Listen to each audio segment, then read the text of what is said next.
Hello friends, मैं आशीष श्रीवास्तव आपका बहुत बहुत स्वागत करता हूं। हम लोग पिछले वीडियो में अक्षांश और देशांतर रेखाओं के बारे में पढ़ रहे थे और हम लोग ये चर्चा कर रहे थे कि जो देशांतर रेखाएं होती हैं, इस 0 डिग्री देशांतर रेखा की सहायता से हम लोग मानक समय को ज्ञात कर सकते हैं और इस 180 डिग्री देशांतर की सहायता से हम लोग मानक तिथि को ज्ञात कर सकते हैं। दोस्तों, इसीलिए इस 0 डिग्री देशांतर को हम लोग मानक समय रेखा यानी कि अंतर्राष्ट्रीय समय रेखा कहते हैं और इसको ग्रीनविच रेखा के नाम से भी जाना जाता है। इसके बारे में मैंने पिछले वीडियो में पूरी तरह से चर्चा किया हुआ है। अगर उसको आपने नहीं देखा है तो मैं लिंक दे दूंगा डिस्क्रिप्शन में, वहाँ से जा करके आप इसको आसानी से देख सकते हैं।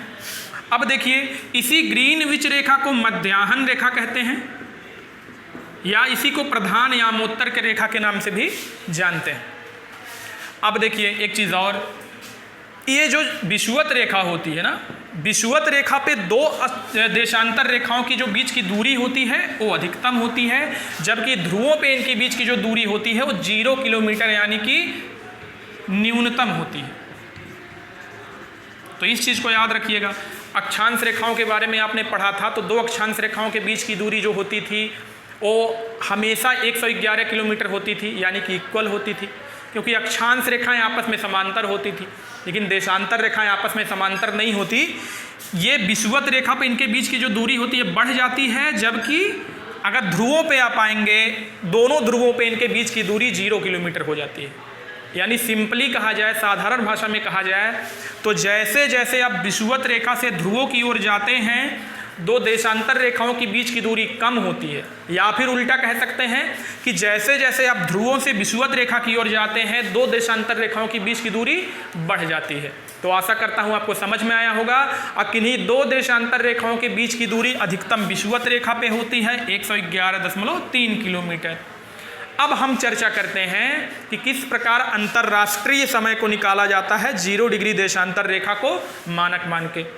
तो आपको पता है जो हमारी पृथ्वी है ये पश्चिम से पूर्व की ओर घूमती है, पश्चिम से पूर्व की ओर घूमती है, इसीलिए पूर्व में ही सूर्योदय होता है। हमारी पृथ्वी का जो एक घूर्णन होता है वो 24 घंटे में होता है और कुल देशांतर रेखाओं की संख्या 360 होती है। इन्हीं दोनों को तथ्य मानकर, आधार मान करके हम विश्व के किसी भी देश के समय का पता लगा सकते हैं कि अगर हमारे इंडिया में इस समय 11:30 बज रहा है तो अमेरिका में कितना बज रहा होगा, इंग्लैंड में कितना बज रहा होगा। तो इसको ही आधार माना जाता है। बशर्ते आपको एक चीज़ याद होना चाहिए कि किसी देश की इस ग्लोब पर स्थिति क्या है। जैसे हमारे जो भारत की स्थिति है ये 82.5 डिग्री पर है, तो 82.5 डिग्री पे है, तो हम इसको आधार मान के आसानी से निकाल सकते हैं। लेकिन निकाला कैसे जाता है इसकी चर्चा करते हैं।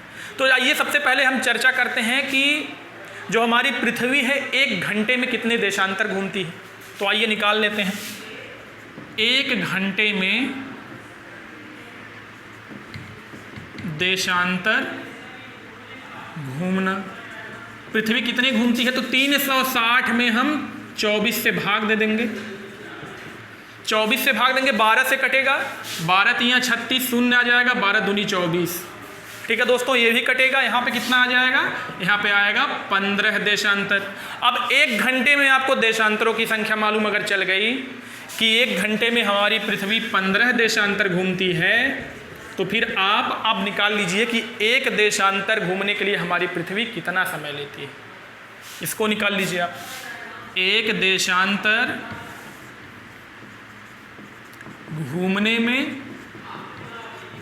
लगा समय। अब 1 देशांतर घूमने के लिए पृथ्वी कितना समय लेगी, तो 1 घंटे में 60 मिनट होते हैं।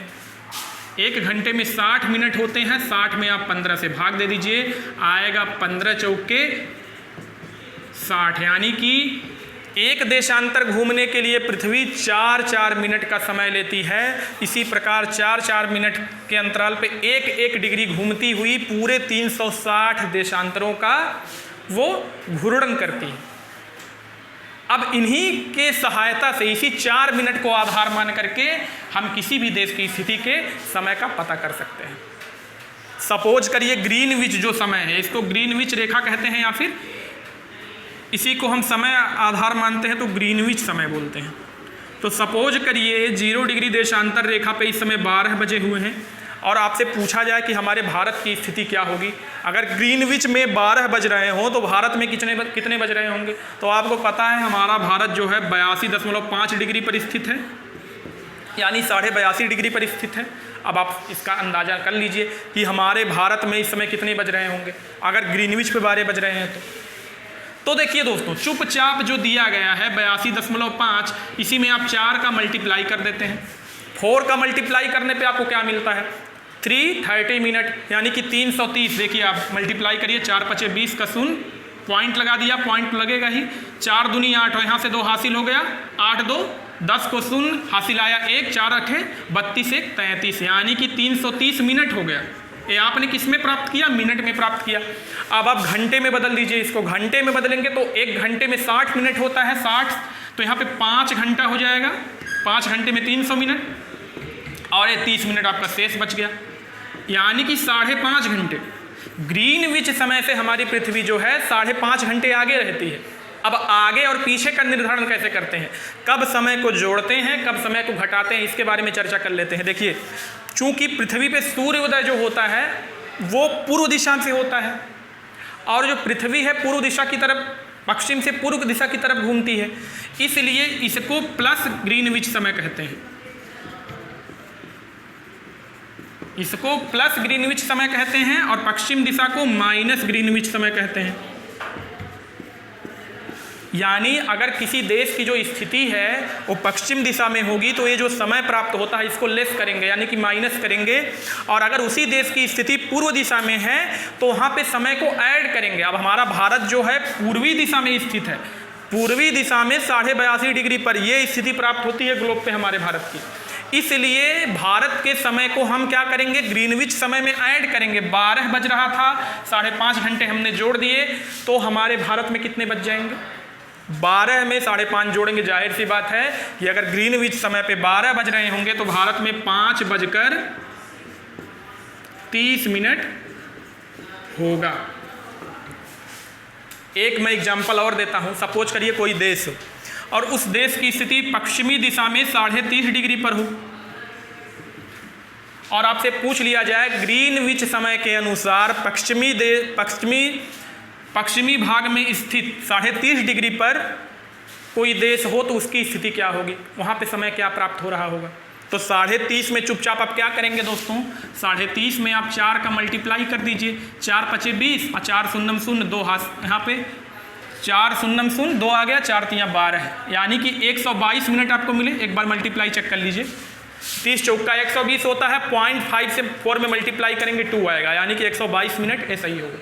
अब 122 मिनट अगर आया हुआ है, अगर 122 मिनट यहाँ पे आया हुआ तो एक चीज़ और चर्चा करना है कि ये देश कहाँ पे स्थित था?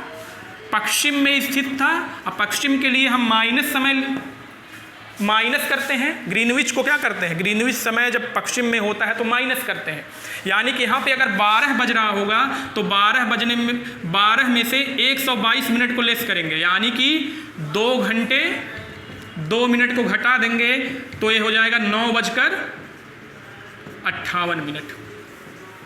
ठीक है दोस्तों, इस प्रकार से निकालते हैं, यानी जब लेस करते हैं तो 2 घंटा 2 मिनट आया, 12 में से 2 निकाल देंगे तो बच जाएगा 10, अब 2 मिनट और लेस होगा तो हो जाएगा 58 मिनट, यानी 9:58 मिनट। इस प्रकार से किसी भी देश की स्थिति को हम निकाल सकते हैं। कल मेरे व्हाट्सएप के ग्रुप पर एक क्वेश्चन पूछा गया कि अगर भारत के गुजरात में इतने बज रहे हों तो अरुणाचल प्रदेश में कितने बज रहे होंगे? तो दोस्तों ये एक बहुत साधारण था क्वेश्चन था, लेकिन लोग कन्फ्यूज हो गए कि अगर चूंकि अरुणाचल प्रदेश पूर्व में स्थित है, भारत के पूर्व में स्थित है, गुजरात कहाँ स्थित है? पश्चिम में स्थित है। तो जब सूर्योदय होता है तो सूर्य की रोशनी जो होती है सबसे पहले अरुणाचल प्रदेश में पड़ती है। तो लोग यहाँ पे ये कन्फ्यूज हो जाते हैं कि जब यहाँ पे 2 घंटे पहले सूर्योदय हो जाता है, यानी कि अगर मान लीजिए गुजरात में 5 बजे इस समय सूर्योदय होता है तो यहाँ पे 2 घंटे पहले होगा, यानी कि 3 बजे ही सूर्योदय हो जाएगा, है ना? तो ये समय नहीं बदलता है दोस्तों, समय वही रहता है, केवल ये 2 घंटे का अंतर रहता है सूर्योदय होने में। और वो लोग कन्फ्यूज हो गए कि अगर गुजरात में 5 बज रहे होंगे तो अरुणाचल प्रदेश में 3 बजेंगे, ये उनकी गलत फहमी है।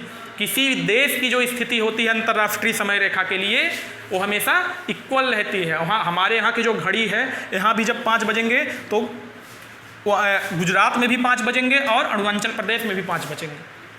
अंतर कहाँ आता है? अंतर सूर्योदय में आता है। तो आप एक कन्फ्यूज मत होइएगा कि अंतर्राष्ट्रीय समय रेखा जो होती है वो अरुणाचल प्रदेश में कुछ और होती है, गुजरात में कुछ और होती है। ऐसा बिल्कुल भी नहीं है। जब 5 यहाँ बजेंगे तो 5 यहाँ भी बजेंगे। बस अंतर क्या होता है, यहाँ सूर्योदय पहले होता है, 116 मिनट पहले अरुणाचल प्रदेश में सूर्योदय होता है। ये चीज़ था।